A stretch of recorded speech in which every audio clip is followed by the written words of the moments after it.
Hello, everyone. Welcome to the show. With me is Kelli Paddon. Welcome, Kelli. I've spoken to her once before. Now, she is a member of the Legislative Assembly of British Columbia, and you were elected in 2020? 2020, yeah. Okay. So I probably asked you this the first time, but what exactly is your job? All right, so I get to shorten it to MLA. Yes, yeah. So an MLA is a local representative at the provincial level. So I'm a member of the BC government, but I represent Chilliwack, Kent. Chilliwack, Kent. Okay. So what are the things people contact you for? Because I know you're very open to people if they want to call you or drop in the office, whatever, right? Yeah. Well, one of the things that I think is important is people can actually contact me for anything. And if it's not us, who's the best person to deal with it, we'll tell people who that is. So as long as people are open to hearing, okay, not us, but here's the number where you need to go. But what we help people with, I have an amazing staff and an office here in Chilliwack. And what people contact us about, it might be any provincial issue. So maybe they're having issues accessing something health-wise as far as their own information or something like that. Maybe they want information about government programs. We just had, different rebates like the BC Hydro. Right. People saw $100 on their bill. Yes. So we had some people reach out saying, like, when do I get my $100? So, explaining that. Some people reach out for ICBC. And a lot of people reach out to advocate. They see something or they're struggling in a specific way and they want someone to help them change it. So the provincial stuff is what I can help. That's where you come in. Yeah. Because there's often we don't know things like as an individual, right? And we don't know who to go to or so it's nice to know that as the MLA, we can contact you. And as you said, either it's something you know of or can direct us, which I think is really, really good. So for you, like, what is it that you enjoy about the job? So this job is kind of like having two separate jobs. So on the one hand, when I'm here in Chilliwack, Kent, I get to help people every day. And by I really mean my team, my office. Understand. But we get to help people every day, which is a pretty awesome job to have, even when it's hard on some days. But then I have this whole other part of my job that a lot of people don't see, but when they hear about it, they're like, oh, okay, I want to know more about that. And that's when I go to Victoria. And so when I'm in legislature in Victoria, which is actually coming up, we start session in February. Right. Okay. We go for a legislative session. We sit in legislature, and that's where we debate, new laws or new amendments to laws. Right. It's where some people know about question period, which is the half an hour a day where opposition questions government. All of this is televised, but only a few people think it's the most interesting channel. People be surprised actually at how interesting it is. Like I've even sat, when City Hall meets, right? It's some parts of it can be boring, but at the same time, it's very informative. Yeah. So I would suggest to people that because it's, as you say, it's televised. I can't remember what station it's on, but I have seen it. Yeah, I think it depends on your cable. Yeah. But it's also online. Right. It's live streamed, I believe. So Hansard, which is they're in charge of capturing every word said in the People's House there, right? Yeah. They broadcast it and it's available. You can watch it, you can read it, you can listen to it. There's a lot of different ways. Now we sit, Monday to Thursday for all the weeks of session. So we'll be there from February to May, mid-May, I believe.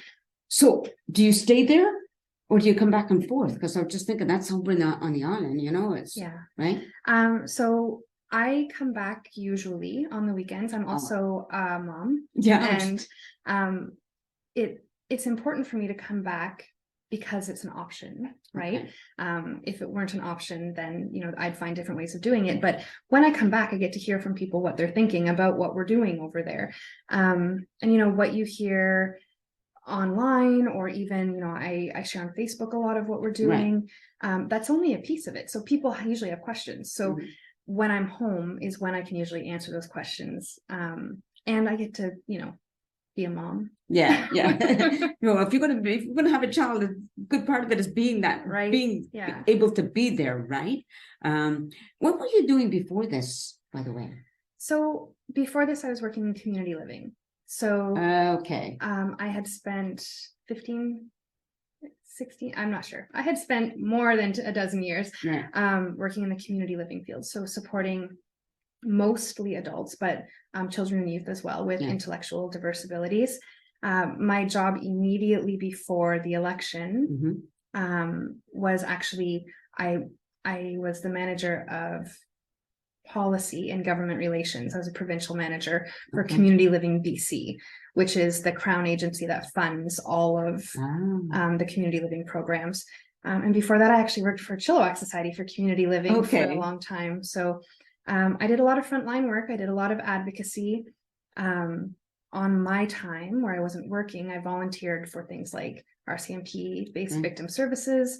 I helped develop employment preparedness training for, you know, in prison for people who are about to get out. And train some volunteers to do that. So, and I had the pleasure of teaching for one session at UFE. So that was pretty great. So it wasn't a big stretch, I suppose, to say for you to then decide to run for a legislative assembly. Yeah, it was a huge stretch. Oh, it was that. Well, I was thinking about what you were doing is like being in that helping people. Yeah. So, I mean, it was a huge stretch in that I hadn't been immersed in the world of politics and everything that means. Sure. You know, so there were things that I had to learn about politics itself. But at the end of the day, there's so many different kinds of people in our caucus. They come from all different places, and it balances everyone out so well, I think.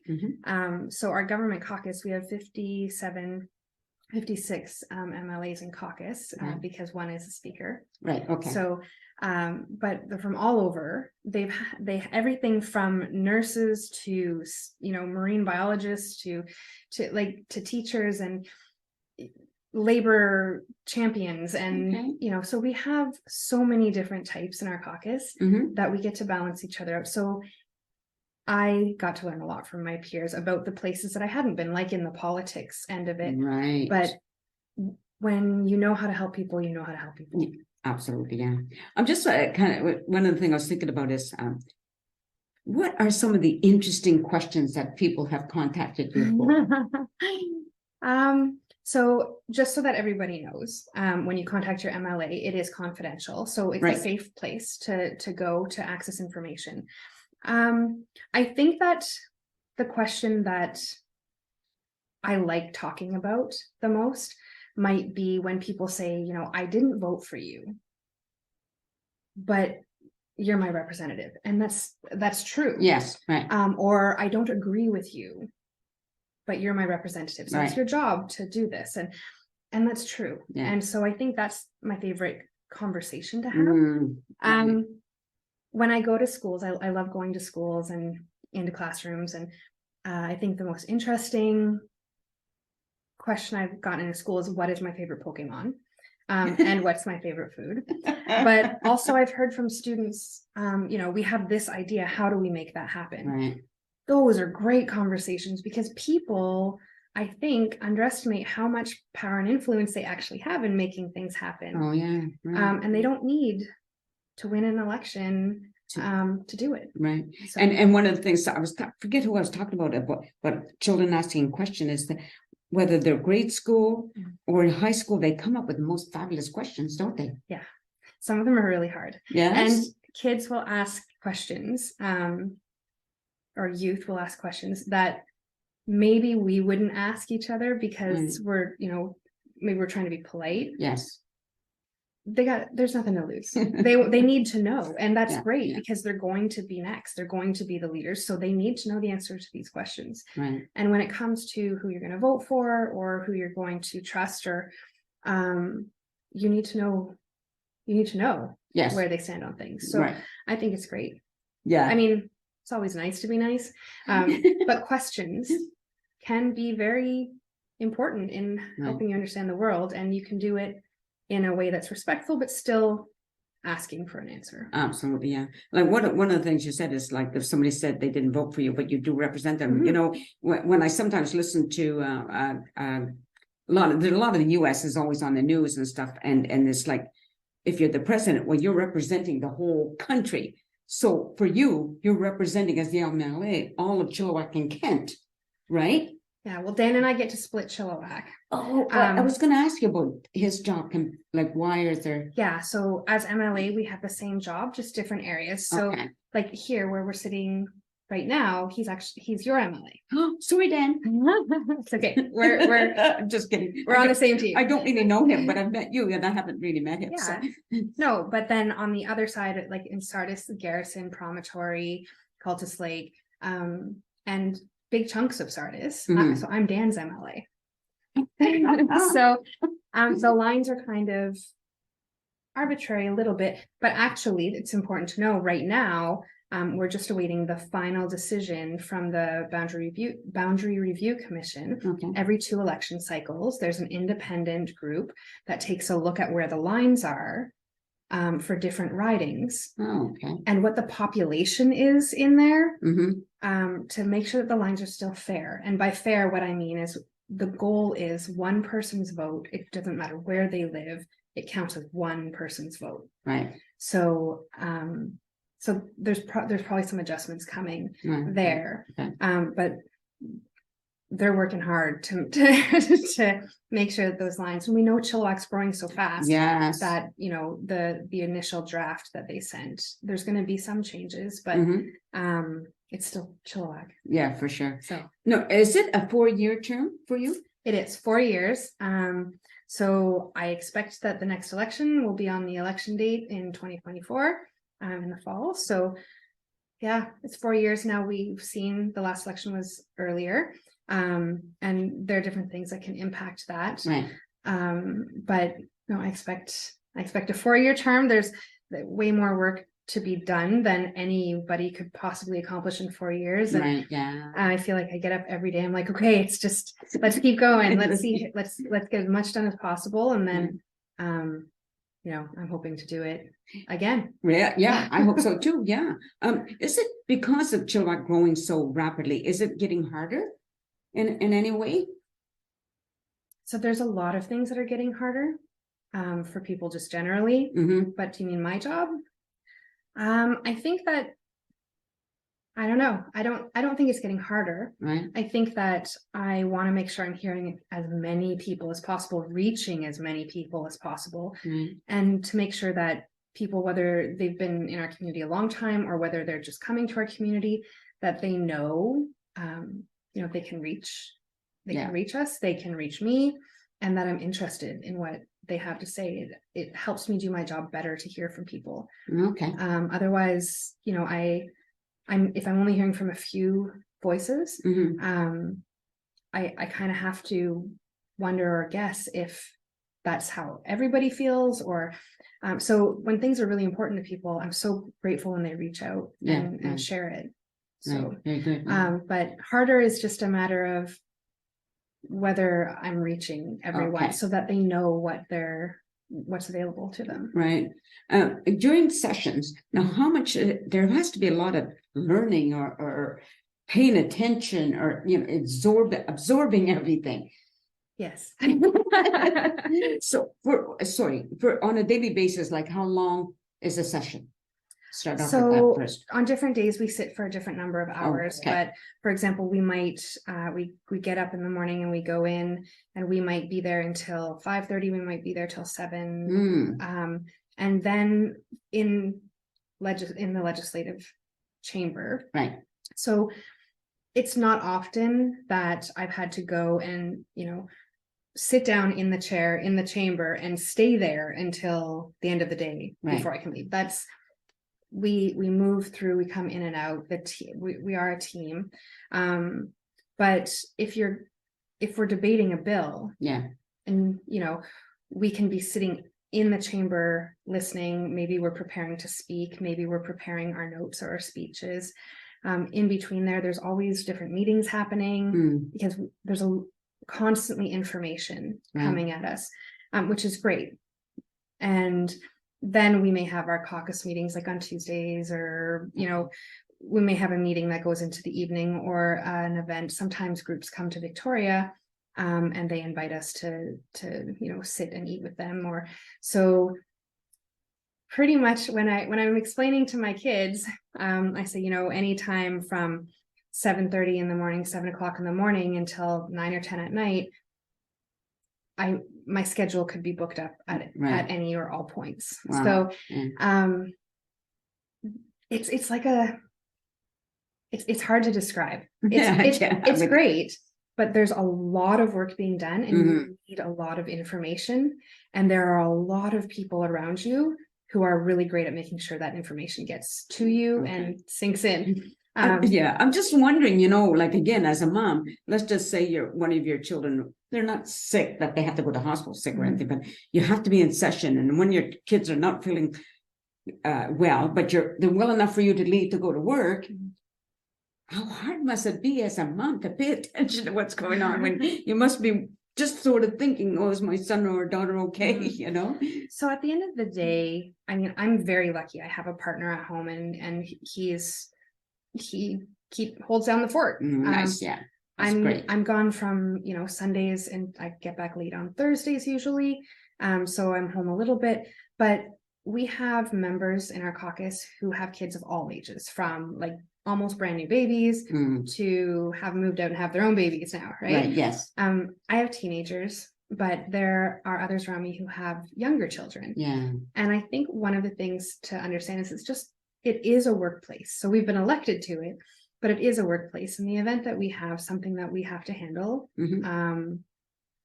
something comes up with their family or an emergency, or even ourselves health-wise, we've seen some of our colleagues need to take some time to do that. Our team comes together. It's just like any other job for each other. There's a lot of support, and whether you have to, take off for a day or take off for longer if it's more serious, there's lots of support there, and it's really a pretty fantastic team. That's great. That's great. It has to be, in order for it to be pleasant, right? Yeah. That's really good. Do you think your children will get into politics? No. But you know what? If you had have asked me like 7 years ago, 10 years ago, I would have just no. I would have said no. I would have just moved on with my day. Right. I don't think that there's anything that they've witnessed that would make them say absolutely not because of this. Yeah. But it's a different lifestyle. For sure. I think one of my kids said, Mom, people are always telling me they voted for you. And we kind of chuckle because, she's like, why does that matter? But because you're still just a mom. I'm still just a mom. Yeah. And I mean, honestly, I'm still just a mom, still just a daughter. Yeah. I still go to Shoppers Drug Mart and buy cold medicine or potato chips, or like, whatever. So all of that's still true. Yeah. I'm also a conduit to getting information from Chilliwack, Kent to the provincial government when it comes to making policies and decisions. Nice. Yeah. So, well, it's great. I think, it's like what I'm picking up anyway, is that you really enjoy what you do. Right. And I think it comes across, and that's important for the viewers and for people like myself to know, because you want somebody representing your area that is into it, who wants to be there. Yes. Who wants to help. Yeah, absolutely. Otherwise, like, find something else to do. Right. I mean, you couldn't put it more, lay it more flat, whatever. I don't know what I'm going to say there. Forget that part. Anyway, so I think we'll end it there, because I know you have a busy day. I know you're just had a meeting just before coming here. So, but I do appreciate you coming here. Thank you so much. And I'm just going to say goodbye to the audience. And you've been listening to our MLA for Chilliwack, Kent, Kelli Paddon. Oh, and if people want to get a hold of you, what's their best way? So you can send me an email, kelly.paddon.mla@leg.bc.ca, or you can give our office a call. You can always just punch the name into Facebook or Google or anything, and you'll get all the information. So if you didn't write that down, I'm not hard to find. Okay, great. Yeah, I found her.